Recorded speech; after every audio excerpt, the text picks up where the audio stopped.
Selamat Sabat kepada semua teman-teman dimanapun berada. Pada hari Sabat ini kita akan kembali untuk mempelajari pelajaran sekolah Sabat kita di pelajaran Cornerstone. Dan pada hari Sabat ini pelajaran kita sudah tiba di Sabat yang kedua atau pelajaran yang kedua dengan judul Hukum Alam.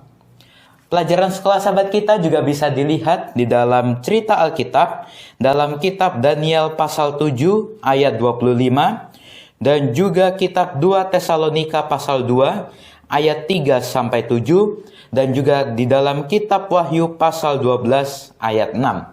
Dan juga di dalam komentar Alfa dan Omega jilid 8 pasal 3 dan pasal 4. Ayat inti pelajaran sekolah Sabat kita pada hari Sabat ini terdapat di dalam kitab 2 Tesalonika pasal 2 ayat 7. Mari kita semua buka Alkitab kita di dalam kitab 2 Tesalonika pasal 2 ayat 7.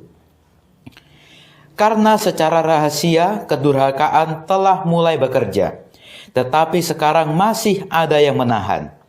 Kalau yang menahannya itu telah disingkirkan.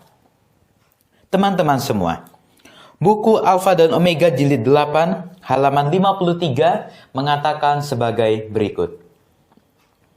Setan mengetahui benar bahwa Alkitab akan menyanggupkan manusia untuk mengetahui penipuannya dan melawan kuasanya.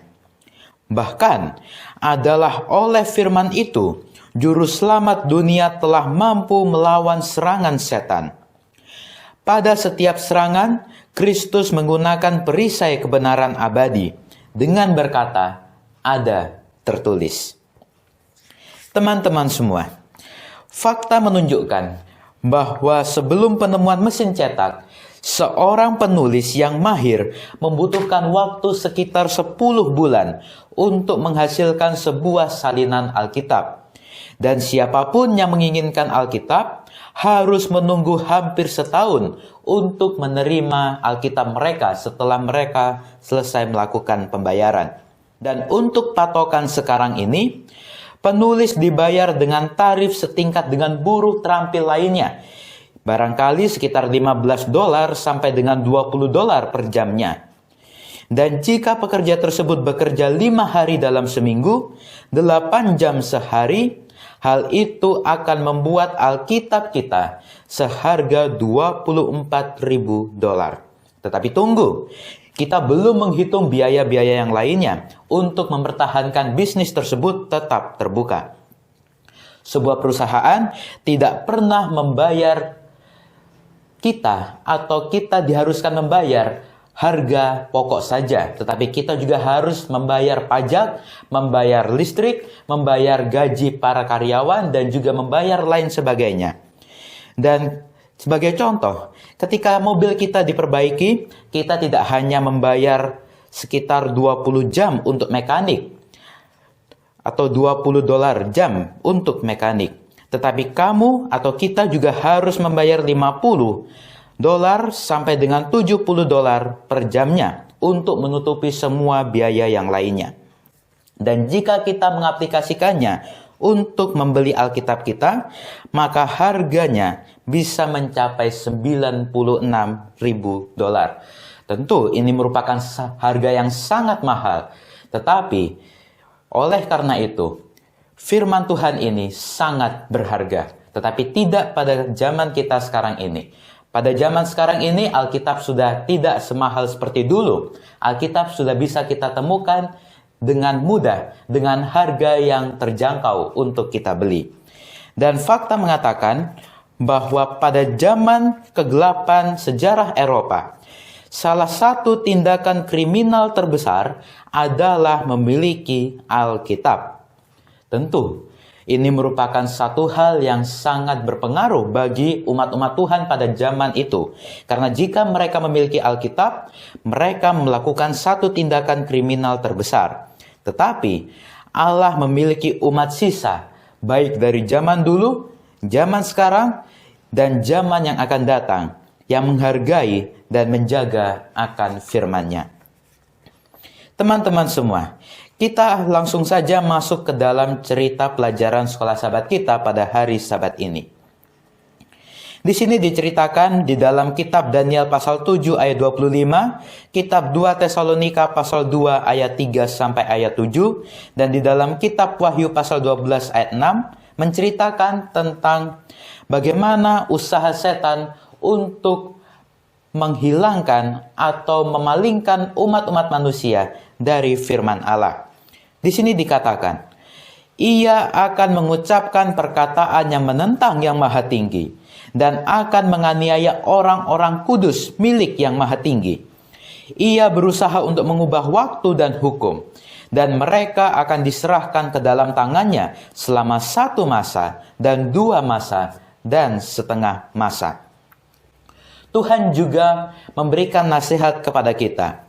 Janganlah kamu memberi dirimu disesatkan orang dengan cara yang bagaimanapun juga. Sebab sebelum hari itu haruslah datang dahulu murtad, dan haruslah dinyatakan dahulu manusia durhaka yang harus binasa, yaitu lawan yang meninggikan diri di atas segala yang disebut atau yang disembah sebagai Allah. Bahkan ia duduk di bait Allah dan mau menyatakan diri sebagai Allah. Tidakkah kamu ingat bahwa hal itu telah kerap kali kukatakan kepadamu ketika aku masih bersama-sama dengan kamu, dan sekarang kamu tahu apa yang menahan dia, sehingga ia baru akan menyatakan diri pada waktu yang telah ditentukan baginya. Karena secara rahasia, kedurhakaan telah mulai bekerja. Tetapi sekarang masih ada yang menahan, kalau yang menahannya itu telah disingkirkan. Perempuan itu lari ke padang gurun, di mana telah disediakan suatu tempat baginya oleh Allah, supaya ia dipelihara di situ 1260 hari lamanya. Di sini diceritakan tentang bagaimana usaha setan, bahwa setan akan berusaha untuk menyesatkan banyak orang dengan bagaimanapun caranya. Dan Tuhan tidak akan tinggal diam. Di sini dikatakan, dan sekarang kamu tahu, kita semua tahu, apa yang menahan kedatangan Tuhan, sehingga Tuhan baru akan menyatakan diri pada waktu yang telah ditentukan baginya. Karena secara rahasia, kedurhakaan telah mulai bekerja, tetapi sekarang masih ada yang menahannya, kalau yang menahannya itu telah disingkirkan. Jadi Tuhan akan datang pada saat yang menahannya itu telah disingkirkan. Dan memang haruslah datang dahulu murtad, dan haruslah dinyatakan dahulu manusia durhaka yang harus dibinasakan. Siapa? Yaitu lawan yang berusaha untuk meninggikan diri di atas segala yang disebut atau yang disembah sebagai Allah.